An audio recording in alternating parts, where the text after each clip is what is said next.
All right, so we got a lot of good to talk about tonight. There were some positive outcomes. Unfortunately, the score is not one of them. The LA Clippers win 112-104 over the Golden State Warriors, and something that's not good whatsoever. Steph Curry leaves the game.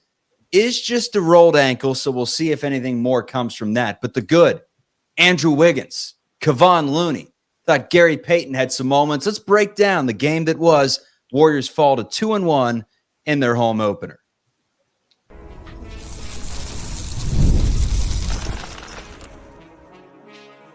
You are Locked On Warriors, your daily Golden State Warriors podcast. Part of the Locked On Podcast Network, your team every day. Oh, look who is on the right side of the screen after a long hiatus. Kylan Mills joins me, Charlie Walter, formerly at 95.7 The Game. Kylan Mills, formerly of Cron 4, NBC Sports Bay Area. Currently, you can see her on the Big Ten and as my co-host. This is Locked On Warriors, part of the Locked On Podcast Network, your team every day. You can start the season with a big return on FanDuel. New customers can place a $5 bet. You'll get started with $150 in bonus bets if you win your first $5 bet. Visit FanDuel.com to get started. On today's show, we're breaking down the game that was. The Warriors pretty much were controlled by the LA Clippers just about throughout. Clippers took a 5-point halftime lead.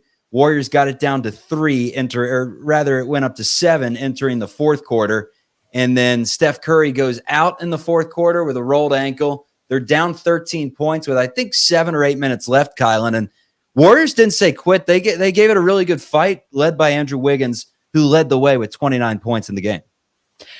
Two big issues for me to start with were the turnovers, and then I just think that the shot selection and shot making down the stretch and in certain moments ended up hurting the Warriors. But I do think it's tough to overcome Steph Curry going out with 8 minutes to go in the fourth quarter after spraining, or it looked like rolling his ankle for the second time. You can tell there's some concern, but let me tell you what I did like was the fight that we saw from this team. There were too many times last year where it felt like the players just hung their heads, or even when they showed up, they just didn't come with the fight. That's not the Warriors team I've seen so far this season. That wasn't the Warriors team tonight. You look at under 6 minutes to go in the fourth quarter, the Dubs were trailing by 11. It was 101-90 without Steph Curry. This team in like 90 seconds battled back to make it a 3-point game. I just think they couldn't close it out down the stretch. Overcoming the turnover issues was a big one. Buddy Hield having a majorly off night. Andrew Wiggins having a majorly positive night, but ultimately I don't think that the positives outweighed the negatives. They just couldn't overcome it. Also, I do think the Clippers did a good job of dictating the tempo of this game. That's something a couple of our friends over NBC Sports Bay Area pointed out at the half, and I thought they were right that the Warriors are better when the ball's flying around. There's tons of movement, and also when they do find those opportunities to push the pace, which just wasn't on tonight. And then the rebounding, last thing for me, the rebounding and getting beat up in the paint, especially when the Warriors went with a bigger lineup, not positive signs for the Dubs, especially facing a team that was on the second half of a back-to-back. Rebounding total was 47-47, but it was the offensive rebounds, and that can't be right. Every time I do this, Kylan, I go on the ESPN postgame stats, and they cannot get it right. I don't understand it, but I know for a fact it was not tied in the rebounding statistic, especially when it comes to offensive rebounding. But scoring for the Golden State Warriors, it was Andrew Wiggins who led the way, 11 of 15, 5 of 8 from 3, was aggressive. I mean, once Curry left, it was clear he was your go-to second scorer. It wasn't Jonathan Kuminga, who did have 12 in the game. It wasn't, Buddy Hield, who tried to be the second scorer in the game, shooting at 14 times, went 3 of 14, 1 of 9. That's going to happen. Everyone that has seen Buddy Hield play basketball, from Pacers fans to Oklahoma Sooners fans to Sacramento Kings fans to Sixers fans, this is what is going to happen. He's going to have games where he's lethal, and he's going to have games where he puts up 14 shots because he has a green light at all times, because he's one of the greatest shooters in the history of the sport, and he's not going to make them. Same thing happens with Steph Curry. Curry has 1 for 9 games as well. Hield 1 for 9 from 3. Steph Curry was playing really well. 6 of 11 from the floor, 4 of 7 from deep, had 18 points before he left the game. So if you want to take away a positive from tonight's game, one, it's the fact that the Clippers, I don't think, are as bad as people are giving them credit and making them out to be. This is a franchise that holds the current league record, or at least active right now, with 13 straight seasons of winning basketball. Quietly. They've been solid every year, and they looked good tonight, led by Zubac, who was just splendid for the Clippers. Final numbers for Zubac. He went for, 23 in the game and 17 rebounds? 17. 18, Added yeah. in 6 assists. Yeah, he was incredible. But the one silver lining that you can take away, aside from Andrew Wiggins balling out and looking like his old self, was when Steph Curry was on the floor, Warriors were a +2. And that does matter because it looked pretty even when he was out there. There were periods in the first half where he was on the bench for extended amounts of times. In past games, the past 2, the bench was able to pick him up. But today, Buddy Hield struggled shooting. And then off the bench, Podziemski did not give you enough with just 4 points and 2 of 8 from the floor. Moses Moody, kind of a no-show, 1 for 3 with 3 points. Melton had a decent game, but not good enough. I thought Peyton played great. Kyle Anderson only played 4 minutes. So storyline through 2 games was bench. Storyline today was Steph Curry and Draymond Green were on the bench, and it was not enough. Yeah, absolutely. I mean, that's got to be the big concern moving forward. What's going on with Draymond Green? Ice packs on both of his knees were the reports. Going to be interesting to see exactly what Steve Kerr has to say about it. That's why I just was opening up Twitter just to see exactly when Steve Kerr starts his post-game press conference. I do think a big thing that we have to be thinking about just a couple games into the season is that this Dubs team is going to go as much as they can stay healthy. And with Draymond Green and Steph Curry being older players, that has to be a huge concern and a huge factor moving forward. Because I do think that this team is going to go as those two go. And if there were to be any serious or major injuries, that would be a major deflating blow to this Dubs team. Good news, Steph Curry, it looked like, as you mentioned, rolled his ankle. That should be a recoverable injury. That's not going to be a season-ending type of issue. And then we don't know yet what the word is on Draymond Green. So hopefully this is just a temporary setback. Those two are back very soon. In terms of the Dubs, though, I do want to talk about Andrew Wiggins because that was one of the major positives for me. If we're going to try to look on the bright side, Andrew Wiggins has looked much more like Andrew Wiggins of years past so far in the season. I know we're only 3 games in, but this is back-to-back 20-point performances for Wiggs. He's been getting it done on the glass. I thought we saw him just look more confident, more aggressive, more engaged. He's been more engaged defensively. So I think these are positive signs because a lot of people have been talking about, and the talk has been about who's the Warriors' secondary scorer going to be. Well, Buddy Hield has looked like it already in moments. We saw what bad Buddy Hield looks like tonight, sure, but we saw what good Andrew Wiggins looks like. And there were times during that 2022 championship where he was the Warriors' second best player. Does he still have that potential and have that in him? I think the early parts of this season so far have been really encouraging signs. And for folks unfamiliar with the whole backstory, Andrew Wiggins' father did pass over the summer, which I know is heartbreaking news. Of course, we send our thoughts and prayers to his family, but I do think that was something that he was grappling with last year, as even going back to the year prior, Andrew Wiggins stepped away from the team. It was reported by the team that his dad was seriously ill. And you do have to take into account things going on in players' personal lives. When there is a family member who is seriously sick, you've got that on the mind.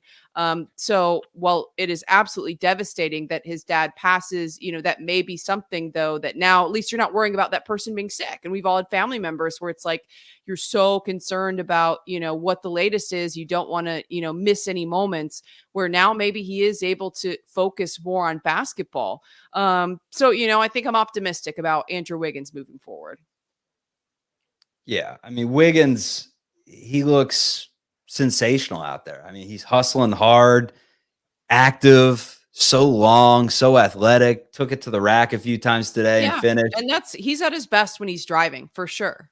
Or for at least sure. when he attacks, For sure. And then he's at his, complete best when he goes 5 of 8 from 3.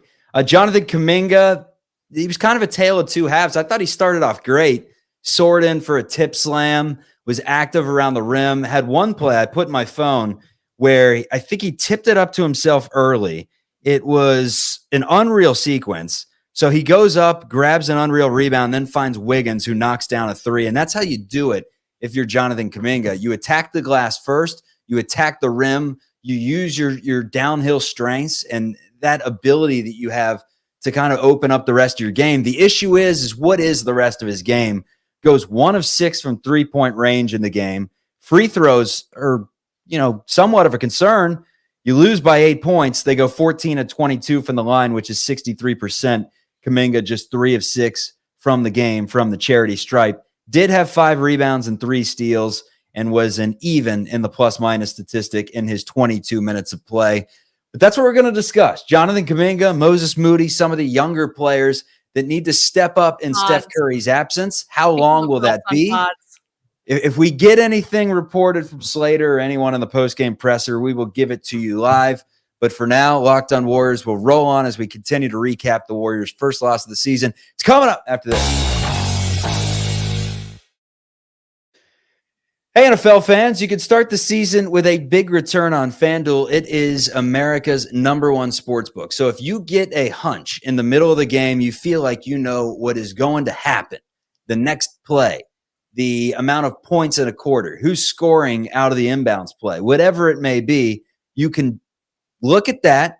You could place the bets. You could get the latest stats, the play-by-play, everything you need on your hub to make sure that you can place your bets with all the information needed and you don't miss the action while you are placing your wagers. Just visit FanDuel.com to join today. You'll get started with $150 in bonus bets.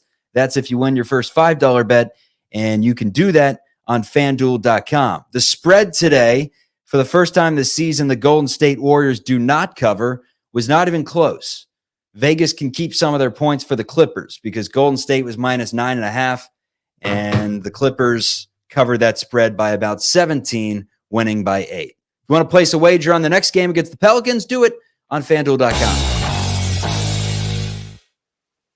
So Jonathan Kuminga, let's start with him and what he brought to the table today. Real quick, I have a Steph injury update if we want to throw that out there. What's that? I texted you this, but we have a Steph injury update if we want to throw that out there. I know some that is more important than talking about Kuminga. What's going on? So according to Anthony Slater, is there inside a post game. Of course, we're here on the show, not there. So again, credit to him for the reporting. But Steve Kerr has called Steph Curry's ankle sprain mild to moderate. And he said that's what Steph told him when he checked in with him after the game. He said he doesn't think it is too concerning. Steph has rolled his ankles both at this point in his career many times, said it did not feel like a serious ankle sprain, but they are going to be getting Steph Curry an MRI tonight. So that is from Steve Kerr. I think overall positive news, the best he could hope for. We saw the ankle roll for Steph Curry, and he is saying, as an individual who's felt it many times before, he would call it mild to moderate. Steve Kerr is optimistic. Of course, this is an incredible training staff. They are going to, do the due diligence and get the MRI. But it sounds like, all things considered, game 3, Steph Curry with a mild ankle sprain, we'll take it. This is what everyone was worried about, though, in the offseason. This was like doomsday. And granted, if it's just an ankle sprain and he's out for a game or two, it's not a big deal whatsoever. They will survive. There's 82 of these things. And looking around the league, it seems like just about everyone, aside from the Thunder and a few others, have lost a game at this point. So that's not the end of the world. You can survive without them for a few games. But long term, if there are any hiccups with Steph Curry this season, who do you go to as your second, third, fourth scorer consistently? Today, Andrew Wiggins proved that he can probably be that guy. I mean, he took over. He looked really, really good. I want to emphasize to those of you that are listening, watching, and didn't get to watch the full game from start to finish. I mean, 11 of 15, he was hunting his shots. He was aggressive. He was high flying. He was active on defense. He was everywhere. Andrew Wiggins looked sensational. Jonathan Kuminga, on the other hand, who is going to have to be, if he wants that big payday from the Warriors, the way that their financial situation is set up right now, he's going to have to play better than he's played through the first 3 games of the season. He goes 4 of 10 from the floor today. Now, it has been pointed out that Kuminga is notorious for slow starts throughout his career, and he picks it up into the new year as the season goes along. But before, that's correlated with playing time, right? Gets more playing time, and he starts to pick it up as the season goes along.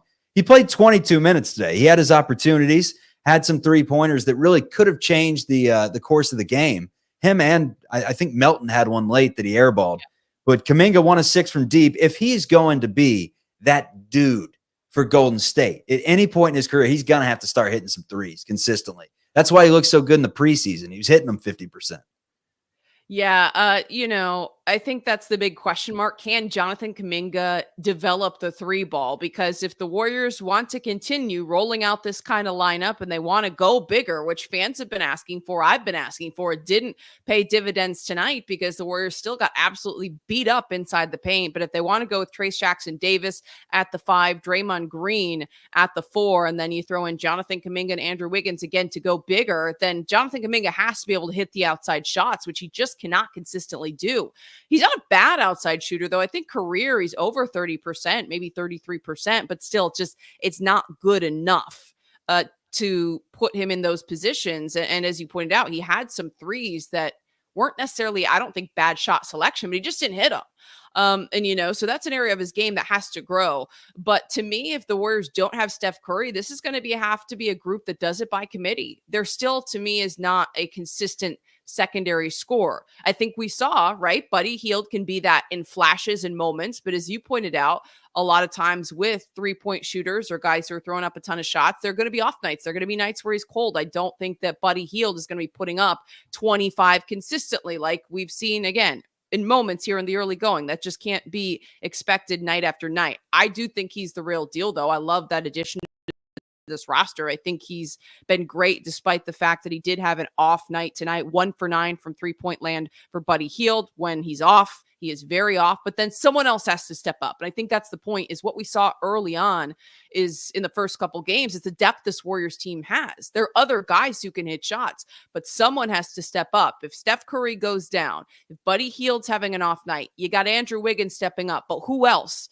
The Warriors tonight had 4 finish in double figures. It was Kevon Looney who finished with 10 and 11 boards, double-double. Good for him. But I just feel like there have to be other players who are hitting more shots. To me, like just kind of looking up and down, I think you kind of mentioned Melton had some opportunities. I would have liked to see Moses Moody maybe get more scoring opportunities. He played just 12 minutes. Don't feel like he got into a rhythm a ton. And then Brandon Pajemski's output hurt the team to me tonight.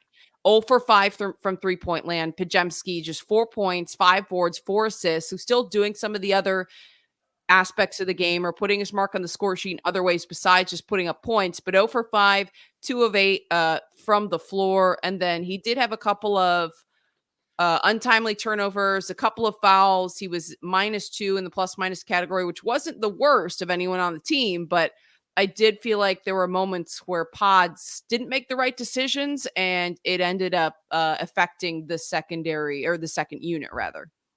Yeah, he only had 2 turnovers, but one of them was egregious, and that's kind of the bad one. That's kind of the one that it stuck out in my mind. It was late too, and that's the theme of the game. Right, untimely.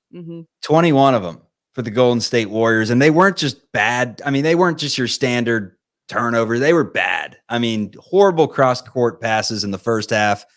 Didn't keep the dribble alive long enough to where they were picking up the dribble, getting caught in no man's land. I think Kalena said late in the game that the Warriors need to be quick, but not in a hurry. They need to make decisive decisions. They need to be the connectivity needs to be there. And today they were definitely in a hurry. But yeah, you mentioned Looney's second half. I thought that was a big plus. Gary Payton, I wouldn't be shocked if he got some more playing time moving forward.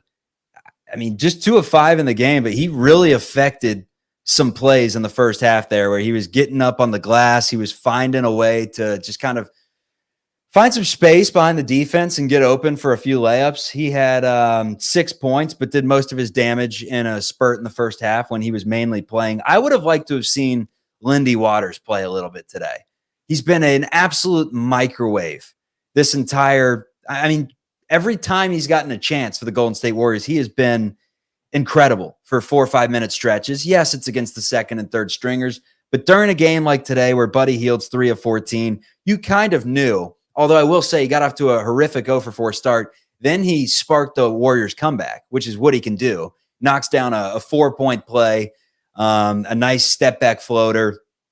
That's an oxymoron, not a step back floater, just a step back, Jay.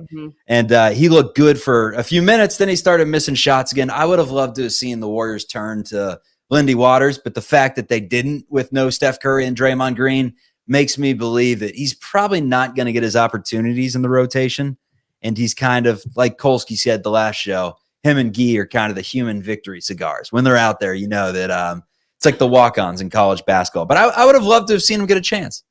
I wouldn't have mind seeing Lindy Waters get a chance, as you pointed out. First of all, the Warriors were dealing with injuries in the backcourt in terms of Steph Curry. Other guys aren't on. Clearly, it was an off night outside of that mid-second quarter portion where you mentioned Buddy Hield contributed or scored baskets 3 straight possessions. Actually, watching the first half, I kind of noted that. I was like, ooh, Buddy Hield might be heating up. He started out off, but now he's going to go on a run and finish the game that way. Turned out that wasn't the case at all in the second half, but he did have that mid-range fadeaway. He hit that 3 under pressure that turned into a 4-point play and then set up Trace Jackson Davis with a lob off a screen. But that didn't end up coming to fruition. So why not? I've liked Lindy Waters so far in the moments we've seen him. Like you said, he's been super efficient. The decision-making has been good. But obviously Steve Kerr didn't necessarily have the trust to put him in the game as this Warriors team tried to close the gap without Steph Curry. But I wouldn't have mind seeing that, as you need a shooter to come in. And you also have to think about the gravity defensively that Steph Curry brings to open up the floor for other players. You also have Buddy Hield not hitting shots, although I do think just with his capabilities, you still have to respect him as a defender. But like adding someone else out there who's going to be a shooter, because Pods, to me, like he's not a true shooter. That's not going to be or garner the same type of coverage as a Steph Curry, as a Buddy Hield. I wouldn't have mind seeing Waters get out there, but Steve Kerr is saying this is going to be a 12-man rotation. We'll see exactly how much he stays true to that as the season progresses. Yeah, Warriors, if they are going to run up the score on average to bad teams like they've done throughout the start of the season, it's because they're hitting a ton of threes, right? They hit 20 in the last game. Wasn't awful today, 33%, 14 of 43, but wasn't good for the most part. And they did heat up a little bit late, Wiggins especially, knocking down some threes. But that's not going to get the job done when you turn it over 21 times. You lose on the glass, I believe. I still want the updated number. If it's 47, 47, and 14 offensive rebounds apiece, I'll be very impressive that they had even stats. But I'm sure NBA.com is going to have those right stats. So you check that out, Kylan. As the show rolls on, when we return, we're talking about the Warriors defense as a whole, what they looked good at, and how they can improve moving forward this season on Locked On. One of my favorite things about the Gametime app is that the closer you get to your event, the cheaper the tickets get. So if you wait until the last minute, if you are at game day and you're thinking about just going on Ticketmaster or any of those things, no, you don't do that. You get the game day app and you use it to your benefits. One, you can get panoramic views from your seats. You got to like that. So you take the guesswork out of buying tickets by seeing exactly where you're going to sit. It's also a lowest price ticket guarantee, or Gametime will credit you 110% of the difference. And your purchase is covered with the most flexible customer service policy in the ticketing industry. So take the guesswork out of buying tickets, skip the box office, just download the app, create an account, and use code LOCKEDONNBA for $20 off your first purchase. Terms do apply. Again, create an account, redeem code LOCKEDONNBA for $20 off. Download Gametime today. What time is it? It is game time.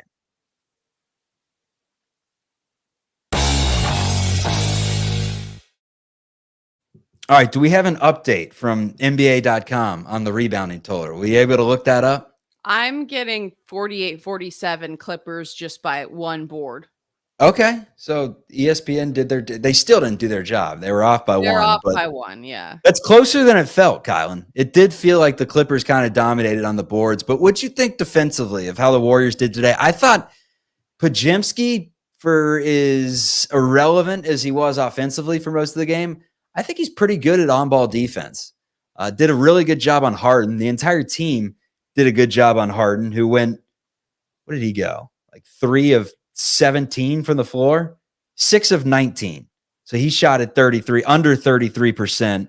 Was just 2 of 12 from three-point land was James Harden. But what he did was a consistent staple of his game. That's get to the free throw line, create contact, and then sink all 9 of his free throws.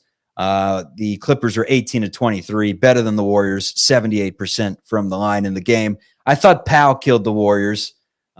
He went 8 of 15 from the floor. He had 20 points. And then I mentioned Zubac. 17 rebounds, 23 points. That's going to be the Warriors' Achilles heel all season long. They tried to address this years ago by picking up James Wiseman to help out in their front court, in their interior. It did not work out. And because of that, they're stuck with Looney. They're stuck with Trace Jackson Davis. Good defenders for the most part. But Zubac is, 7 feet, 250? Like, he's a big dude, and he's got some finesse for his size. That's kind of what I was thinking, is that the Warriors just don't have a true big rim protector. And when you're going up against a 7-footer, it's evident by the stats that the Clippers were just able to have their way inside. I mean, the disparity in points in the paint to me tells the story that the Warriors are lacking interior defense, which is kind of interesting. Despite the fact they're so undersized last season, the Warriors were among the leaders in terms of interior defense. But I do still think that when they go up against either like 7-footers who can finish in the paint, or stretch fives is another area where they've struggled because Kevon Looney is so slow. He can't step out a lot of times. When you get those more versatile fives, they're just going to be quicker than him. Then I think they struggle. And you look at the points in the paint, a 20-point disparity. The Warriors lost that battle 58-38. So I think that's the big issue in a nutshell. The Warriors defense overall, I don't think was terrible. 112 is actually below the league average in terms of points per game. Last season was right around 115, 116. So it's not necessarily like they were blown out of the water. And I don't believe the shooting numbers were like insane or anything for the Clippers in terms of efficiency. 46.7% from the field. From 3-point range, they went just over 31%. So like, it's not like the numbers were jumping off the page. But I just would still like to see better interior defense and more size on this roster. So I don't think the defense was the biggest issue. It's also hard when you were losing the possession battle because you're turning it over so many times. Like, scoring 112 points, even though the Warriors turned it over 12 times in the first half, they got it a little bit more under control, but still finished with 21 turnovers. And you look at, for example, that compared to how many assists they had, 19 assists to 21 turnovers. Like, that's just not a recipe for success. That's not what we've seen from this Warriors team. They're able to move the ball, but not turn it over too much so far in the first couple games. That's why they were successful. The ball's flying around. They're forcing the defense to shift, and they're getting open shots. They're hitting them when they get them. And then also, when you're forcing the defense to shift, you start hitting from the outside.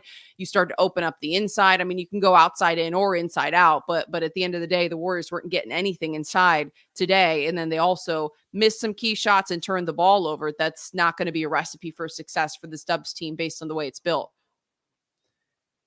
It's tough to have success against the Clippers, though, when you're the Warriors. I feel like they've given them matchup problems over the years, and the Warriors have just been more talented or healthier, and they've been able to win a fair share of games. I don't have the exact amount of games that the Warriors have won against the Clippers over the last 10, but I do know, based off just memory, that the Clippers always, seem to play them pretty tough with Batum and with Zubac and with a bigger team for the most part.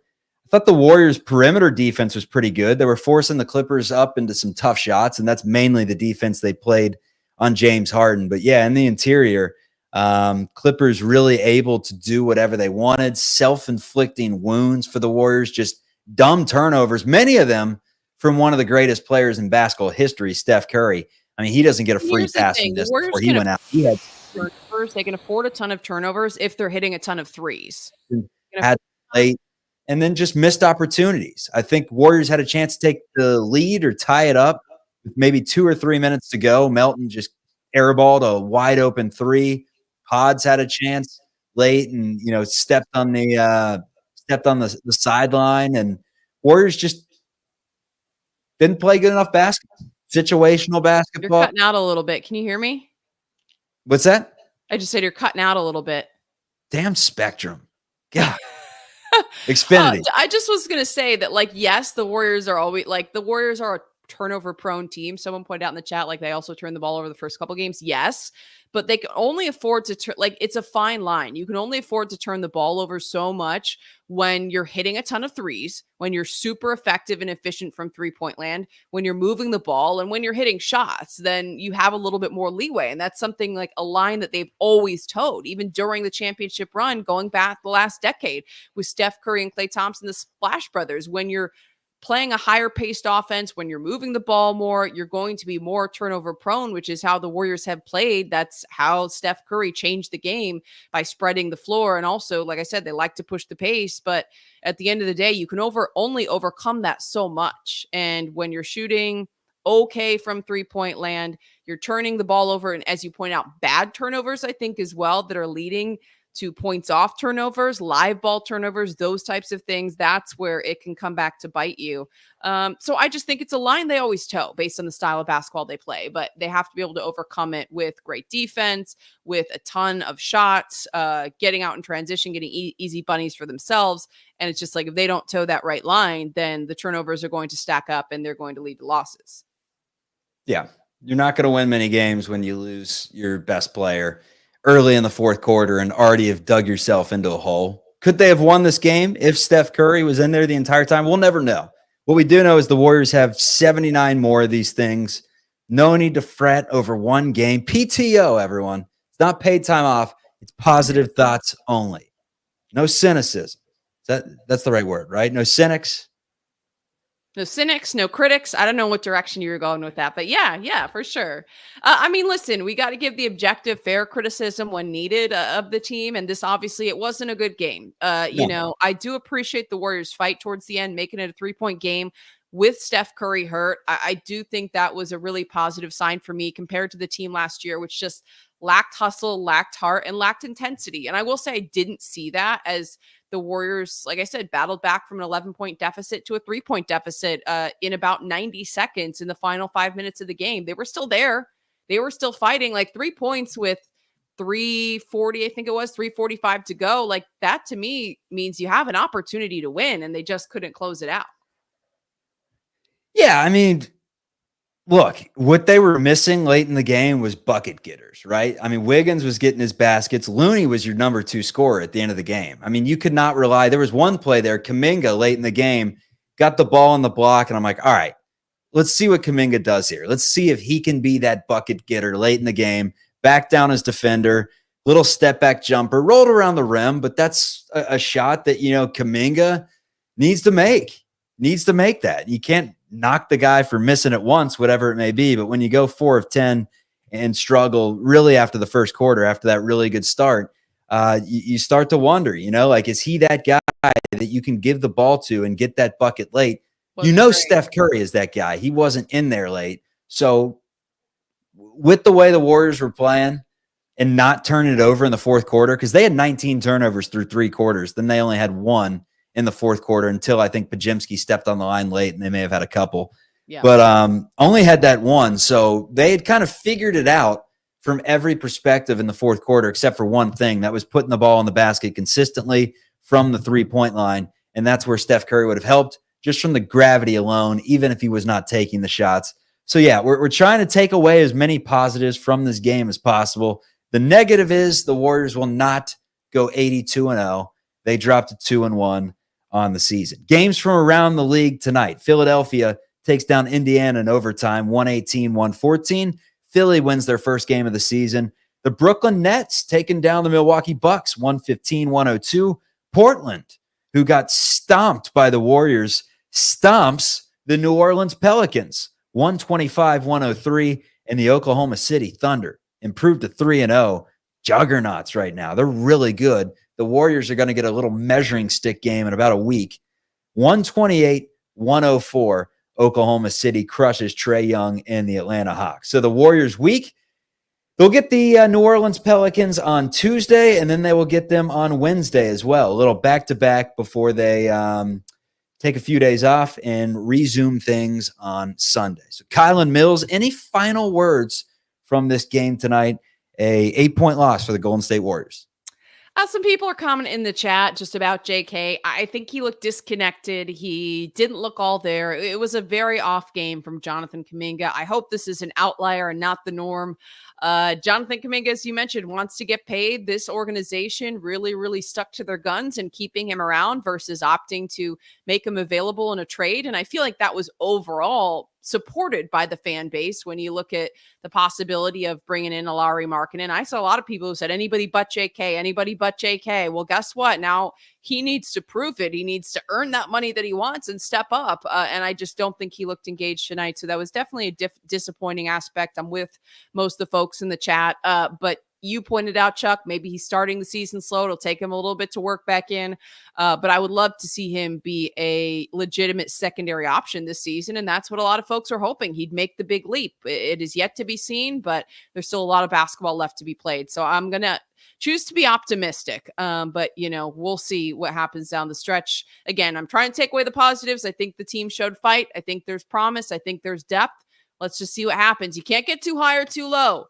The best coaches always say we're 3 games in, folks. I'm seeing people say trade 5 different players on the team. Let's slow down. Let's pump the brakes. Everything's going to be okay. Let's just see what happens. Let's give it a couple or a dozen or 2 dozen more games before we're making any proclamations. Especially when you have a bench like the Golden State Warriors have right now. In the preseason, you saw a game where they knocked down 28 threes, and that's best case scenario when just the entire roster is on a heat check. But that's not going to happen a lot of times. And you're going to get healed games where he's not knocking down shots. That's where I do wonder if Lindy Waters could work his way into the rotation or if that's just not in the cards for the Golden State Warriors. Saw someone say that Quentin Post was the answer to guard Zubac. I don't think so. I kindly disagree with that take, but hey, to each their own. That's the beautiful thing about NBA basketball is everyone can have their own opinions and they will have 79 more games to prove what is right, what is wrong, who is long-term in this future plan and who, is going to work their way out of the rotation. Will it be a 12-man rotation throughout the rest of the season? But Kylan, good stuff. And we'll talk to everyone soon. Welcome back. Good to see you. I'm back. All right. See you in about 45 seconds. Peace, everyone.